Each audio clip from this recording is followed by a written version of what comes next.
Hello mga bossing, tara, samahan niyo ako bumawi sa aking buhay. Ako'y nangangarap na maging successful na business owner kahit ako ngayon ay tambay. Paano nga ba ako nagsimula sa pag-uukay? Nagsimula ako sa pagbenta ng motor, nagpunta ako dito, nagsimula ako dito, dito, dito, at dito, dito, dito, dito, dito, dito, at dito. At ang ending ko ay dito. Ito ko ngayon nag-iisip kung paano ako magkakapera ulit. Hanggang naisip ko marami pala akong naiwan na branded ko ditong gamit. Mga PhD ko to na naipon dito. Nasabi ko bibenta ko pero ang ending ay ginamit ko. Kaya wala akong ibang ginawa kundi pagkagising ng umaga, naglaba ko agad lahat-lahat ng aking mga branded at inabot na ako ng umaga. Lahat sinalang ko, lahat nilaban ko. Pagkatapos niyan, ng bandang hapon, natuyo na rin lahat at in-steam ko na rin pagkatapos. Pagkatapos ko niyan mag-steam, wala nang pahinga, tuloy-tuloy na. Ayan, nag-post na rin tayo sa ating FB account. Lahat ng jacket na naipon ko, nasabi ko bibenta ko pero nagamit ko lang din sa matutal. Tapos ayan na, it's time to go na. Ilang minuto, sabog na rin ang ating notification.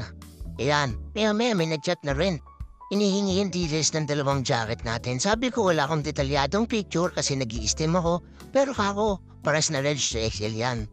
Ngayon, ang sunod na tanong niya kung anong issue at kung pares ba na legit at kung magkano. Sabi ko pares na legit, yung isa 800, yung isa 600 at nagbibigyan ko ng discount pag kinuha yung dalawa. Magkano daw ang last price ko? Ngayon, ang sabi ko 750 at 520 kung kaya. Tumawid siya ulit ng 1-2, sabi ko sige, plus SF na lang. Ngayon, ang sabi ni Sir, taga Malate, Manila daw siya. Sabi ko, GNT or Lalamove pwede. Tinanong niya kung JNT, ilang araw, sabi ko 1 to 2 days. After nun, nagbayad na rin siya ng buo kasama shipping fee. At dahil nga nakabenta tayo ng dalawang jacket sa loob lamang na ilang minuto. Pagtapos lang noon, may kausap na tayo ulit sa isang jacket pa na Chicago Bulls. Benta ko doon 900, 9.5 yung hollow rate, sobrang ganda. Tumawid siya ng 600, sabi ko 670 sir, sige. 600 ang daw laman ng Gcash niya, sabi ko 650 sir, sige, deal tayo.